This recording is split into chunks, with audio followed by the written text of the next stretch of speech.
BR9 TV Telugu news ఛానల్కి స్వాగతం. ప్రేక్షకులందరికీ నూతన సంవత్సర శుభాకాంక్షలు తెలుపుతూ మీ BR9 టీవీ. ఇక వార్తల్లోకి వెళ్తే, కాకినాడ జిల్లా కాకినాడ పట్టణం. నిన్న కాకినాడ పట్టణంలోని జే రెసిడెన్సీలో కాకినాడ ప్రెస్ క్లబ్ సర్వసభ్య సమావేశం జరిగింది. ఈ సమావేశానికి అధ్యక్షత ప్రెస్ క్లబ్ అధ్యక్షులు రామారావు గారు వహించారు. ఈ సందర్భంగా అక్కడికి హాజరైన ప్రతి సభ్యుడు ఒకరినొకరు ఆలింగనం చేసుకుంటూ నూతన సంవత్సర శుభాకాంక్షలు తెలియజేసుకున్నారు. ఈ సందర్భంగా ప్రెస్ క్లబ్ అధ్యక్షుడు వారిని ఉద్దేశించి మున్ముందు ప్రెస్ క్లబ్ చేయబోయే పలు సంక్షేమ పథకాల గురించి వివరణిస్తూ మన ప్రెస్ క్లబ్కు నేను అండగా ఉంటాను అంటూ భరోసానివ్వడంతో అందరూ సంతృప్తిని మరియు కరతాళ జరగడంతో ఆయన ఇచ్చిన హామీని స్వీకరించారు. ఈ సందర్భంగా ఆయన మాట్లాడుతూ మున్ముందు ప్రెస్ క్లబ్ ద్వారా మరిన్ని సంక్షేమ పథకాలు అమల్లోకి వస్తాయని, వాటి గురించి అప్పుడే వారు ప్రణాళికలు రచించుకున్నట్లు ఈ సమావేశంలో వెల్లడించారు.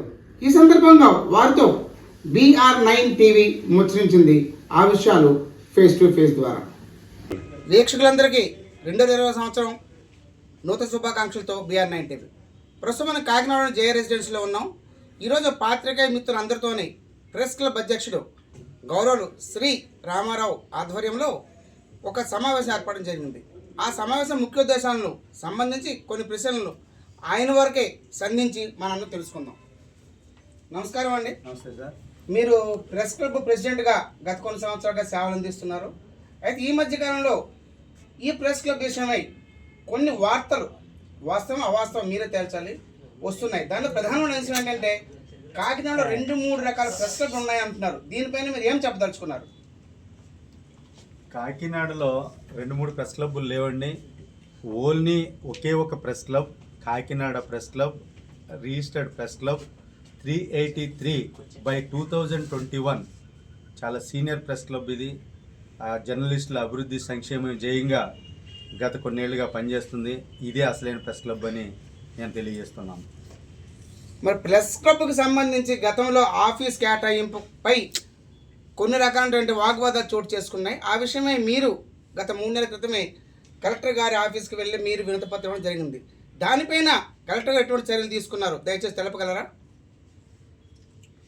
సార్, మేము కూడా ప్రెస్ క్లబ్ విషయంలో కలెక్టర్ గారిని కలవడం జరిగింది. ఇది వాస్తవం. అయితే గత ప్రభుత్వం అంటే ఒక రాజకీయంగా ఒక గ్రూప్కి ఒక ప్రభుత్వ నిధులతో ఒక ప్రజా సంక్షేమం కోసం నిర్మించినటువంటి చిన్న హాల్ని ఒక గ్రూప్కి ఇవ్వడం జరిగింది. ఆ రాజకీయ వ్యవహారం, అది జరిగిన రాజకీయ వ్యవహారంలో మేము తీవ్రంగా వ్యతిరేకించాం.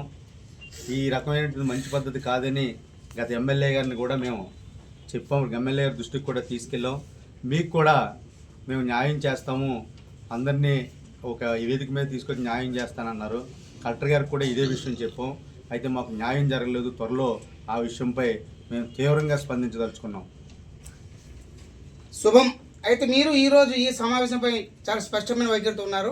ఈరోజు సమావేశం ఏర్పాటు చేస్తే ముఖ్య ఉద్దేశం, దాని తర్వాత మీరు ప్రెస్ క్లబ్ సభ్యులకు ఎటువంటి భరోసా ఇవ్వబోతున్నారు? కాకినాడ ప్రెస్ క్లబ్ ఈ న్యూ ఇయర్లో క్లబ్లో ఉన్నటువంటి మిత్రుల అభివృద్ధి సంక్షేమ జయంగా పనిచేయడం జరుగుతుంది. మేమందరం కూడా పెద్దలందరం కూడా ఒక ఏకాభిప్రాయానికి వచ్చి ఒక నిర్ణయం తీసుకున్నాం.